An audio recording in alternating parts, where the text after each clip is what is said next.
ఈరోజు తెల్లవారుజామున ఢిల్లీ నుండి తిరిగి ఆంధ్రాకి బయలుదేరాము.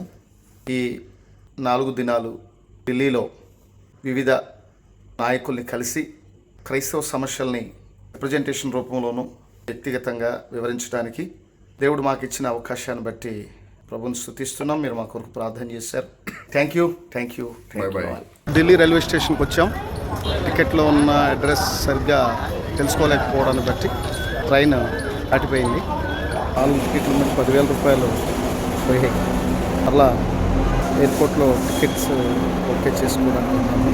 ఇప్పుడు 10 ఈచ్ వన్ వచ్చి 17,000 రూపాయల టికెట్, 4-17 అన్నమాట. ఢిల్లీ వచ్చినటువంటి కారణం మీ అందరికీ తెలుసు.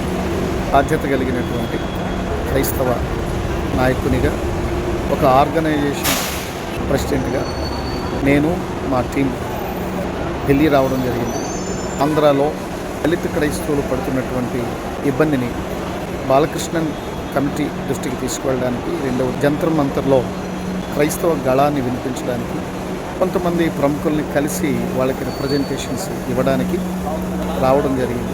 చాలామంది నాయకులు వచ్చారు. వాళ్ళు కూడా ₹1,000 వెచ్చించి ఈ ప్రాంతానికి వచ్చి క్రైస్తవ సమస్యని కేంద్ర ప్రభుత్వం దృష్టికి, కృష్ణన్ కమిటీ దృష్టికి, నేషనల్ మీడియా దృష్టికి తీసుకువెళ్ళేటటువంటి ప్రయత్నం అన్ని పక్షాలకు చెందినటువంటి క్రైస్తవ నాయకులు చేయడం శుభ పరిణామం.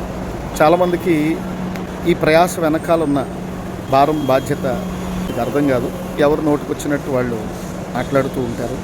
ఏ ప్రయాణానికైనా కొన్ని ఆర్థికపరమైనటువంటి అవసరతలు ఉంటాయి. సామంతుల వరకు అయితే ఇబ్బంది ఉండదు.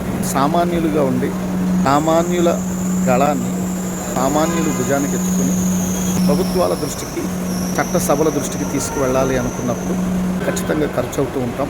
ఇది డెఫినెట్లీ క్రైస్తవ సమాజం గుర్తించాల్సినటువంటి అవసరత ఉంది అనే విషయాన్ని నేను తెలియజేస్తున్నాను.